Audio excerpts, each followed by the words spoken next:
Imagine being African who speak 3 languages, who don't know any shit about Spanish, and come to Spain and was able to learn language in 3 weeks, bro. Does it work? Yeah, it looks like it's work though. Yo, guys, yo, welcome to my YouTube channel. This is my first video, and my name is John Jr. I'm currently living in Spain. I'm 17 years old. So in this video, I'm gonna talk a story about me. In Africa, you don't see white people, and my journey in Spain. So let's get it. Bro, let's get straight to it. On my mama, we lit. Life in Africa, yo. Life in Africa, it wasn't easy. I was born in Cote d'Ivoire, but I wasn't raised there. You know, both of my parents are Ghanaians, you know. That time, it was just me and my mom. I had an older sister, but she wasn't living with us. So when I was a kid, really kid, you know, I went to nursing school in Ghana. So the first language that I learned was the Ghanaian language, which is called Tree. After that, I went back to Cote d'Ivoire to start middle school or primary school. But one day the school just caught on fire. So I didn't go back to school till then, you know. My mom took me back to Ghana because where we live was near the ocean and kids used to swim there. And that time I didn't know how to swim, and nowadays I still don't know how to swim though. What? So when she left me in Ghana, she left me with her mother, and my mom went back to Cote d'Ivoire to work. You know, the town that I live was called Enzima. There I learned my second and my third language, which was Enzima. You know, the town owned their own language. So I learned Enzima and English, even though it was broken English, but I still knew English. So life there wasn't perfect, literally. My mom used to work and she used to send money to my grandma so that he can provide for me. So one day my mom just came back and she said he wanted to live with me again. So we went to a small town again, you know, the western region of Ghana, which is called Takoradi, even though people call it Tadi. So she rented a small house. It was literally really small. Just one room, and where we used to live, there were rats up there. There were real rats, you know. So in the night when you're sleeping, you hear the little sound of rats.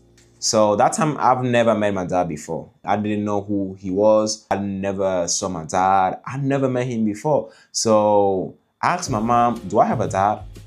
My mom said, yeah, but my dad wasn't here. So one day my mom had a call, and after the call she said, your dad is coming. And I was like, so the next day we packed the bag and we went to the airport, the capital of Ghana, which is called Accra. And there, man, we waited and waited and waited. 2 hours later, a white man with a white shirt came, and my mom recognized him. And yeah, that was my dad there, you know. And my dad wanted to take me up and lift me up. And I was like, yo, dude, back up. I don't know you. Like, yo, bro, back up. I was like, that time I was 7 or 6 years, you know. I just want to hug my mom because I didn't know you, bro. Like, bro, it's like you never seen someone in your life and you see the person for the first time and that person want to hug you. It's like, yo, bro, back up. I don't know you, okay? So, yeah, it was really little hard for me to gain confidence to my dad. It was really hard for me because, like, I never seen him before. So, by time, after, you know, hanging out with him and, you know, getting to know him more, my dad saw that I wasn't going to school. He saw it because I was all day at home. He enrolled me to a private school. Man, that school is a whole new level, bro. African school is different because they rank student. You know, the first student is the best student in the school, and the last student was not the interaction person, you know. My class was the last one because the school was still building up though. So my dad left again, and yeah, it was just me and my mom again, man. But the next year, which was 2015, I had a sister, yo. Yes, sir. Now I had someone to fight with and, yo, someone to laugh with, though. You know, my sister was really annoying when she was a kid, but I was grateful to have a sister, though, because now I wasn't alone anymore. I had my mom, my little sister, and me, yo. That was cool, for real. When I was in school, they used to teach us about the world, how the world was. And I think if you're an African and you're watching this, you know that. I used to have this mentality, which was, I thought the only world that exists was mine, you know. What I mean with that, the only country that exists was Ghana. I didn't think about different type of country though, you know, because I used to see airplanes flying up and down and I'm like, yo, where are we going, bro? The only country that exists is Ghana because there you don't have technology, you don't have anything, so it was hard to believe. And school, they used to teach us about Obama, American, Europe, and yo, it was like, bro, I don't understand you. What do you mean? That was my mindset back then, you know. In 2016, my mom had a call again with my dad. And after the call again, my mom told me that we're gonna live in Spain with my dad, yo. We're gonna live in Spain. Oh my God! After that, unfortunately, my grandma's died. My dad came back to Ghana. We did a funeral thing. You know how funeral is now in Ghana now. And my dad helped us with some papers. The visa thing took 2 years. So after the visa was accepted, my dad called my mom and he told her that we shouldn't bring a lot of things, you know. So that's what we did. So yo, journey to Spain started. I ain't gonna lie. I didn't say goodbye to nobody. Mom didn't allow me.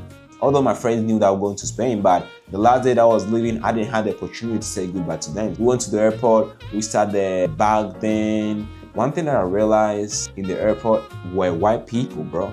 In Africa, you don't see white people. You know, if you see them, you know, the city, but in town, like you barely see white people. So seeing white people, wow, I was amazed because it was the first time I see people that were different from me, you know, when it comes to skin color. You know, and I was like, oh my God, white people, oh my God, they're cool, there's this. I was amazed, bro. I was amazed because you don't see them. The place that we arrived was Portugal, Lisbon, man. It was beautiful, I ain't gonna lie. Portugal was beautiful in the air. So when we arrived to the airport of Portugal, we almost lost because we didn't know which flight to take. My mom started asking people in French because my mom speaks French. And I started asking people in English, and by days, oh my God, that time, our destination was to come to Seville, Spain. So my mom found a Ghanaian man and said that she was going there. But bro was going to Barcelona, bro. Bro was going to Barcelona. And we didn't know. So we started following this dude and my mom realized it. My mom said, John, you should ask this man again where we're going. So I asked him and bro said, Barcelona, which means in English, I'm going to Barcelona. And my mom said, no, we're not going to Barcelona, we're going to Seville. We rushed, bro, because the flight was going to leave. So we kept asking people in a short period of time. Finally, we find a flight. So the flight took off and we arrived to Seville, yo. When I arrived, bro, my dad was there with a friend. His friend came with his car, so the weather here, man, we came in December, bro. It wasn't cool. It wasn't hot. It was freezing, bro.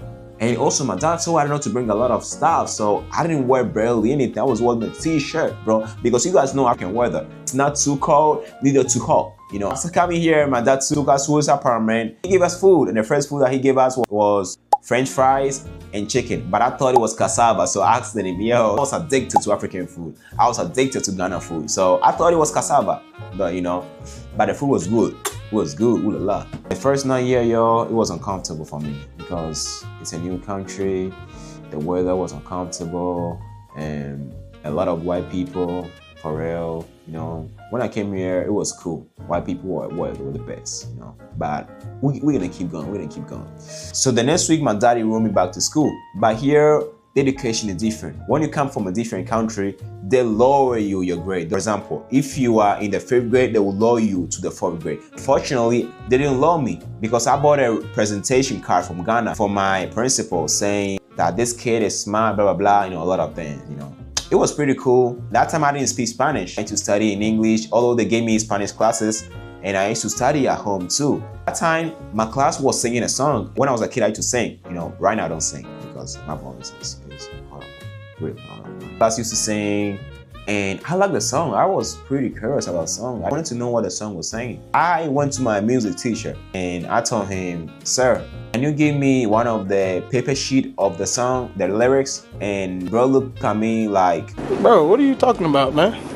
And I was like, yeah, sir, please give me one. So the teacher gave me one and I went home and I practiced it, bro. I used the Google Translation because that time I had access to internet. So I was using it. Next week, I was singing a song like everybody else, bro. Yeah, boy. You know how cool is it? My 4th language was Spanish. And I was able to learn Spanish in 3 weeks, bro. In 3 weeks. That time I was 9 years. So imagine being African who speak 3 languages, who don't know any shit about Spanish, and come to Spain and was able to learn language in 3 weeks, bro. That time I was in 5th grade. So, bro, I'm smart. I was smart, bro. I'm smart. I'm so smart. I finished middle school here, and here when you finish school, you have to do something called la ESO, which is high school. And after you finish that, you have 2 more years of high school, or you can choose to do a degree. I chose culinary school. That's why I said, I'm a Chad. So after culinary school, the school sent you to a business, to a company, to practice all the skills that you learned from the school. So I did that, and the company that I went in, they hired me because they like my skills. So this is basically my story from now, and now I'm a chef in a restaurant at the age of 17, y'all. So basically, this is my story till now, you know. But next year, I plan, and I'm going back to high school to finish high school and get my diploma. But next year, I'm gonna work 9 to 5, and I'm gonna go to high school, and I'm gonna be a content creator, and I'm gonna be fit, you know. So yeah, and the purpose of this channel is, you guys know, it's a vlog, like documenting my life, being a chef, being a student, being a content creator, whatever, bro. I just want to document my life, you know. And I want you guys to come with me into the journey, you know, because I know I can't do this alone. You guys will be here for me, you know. We're family, you know. And yeah, I appreciate you guys, yo, you know. So, adios.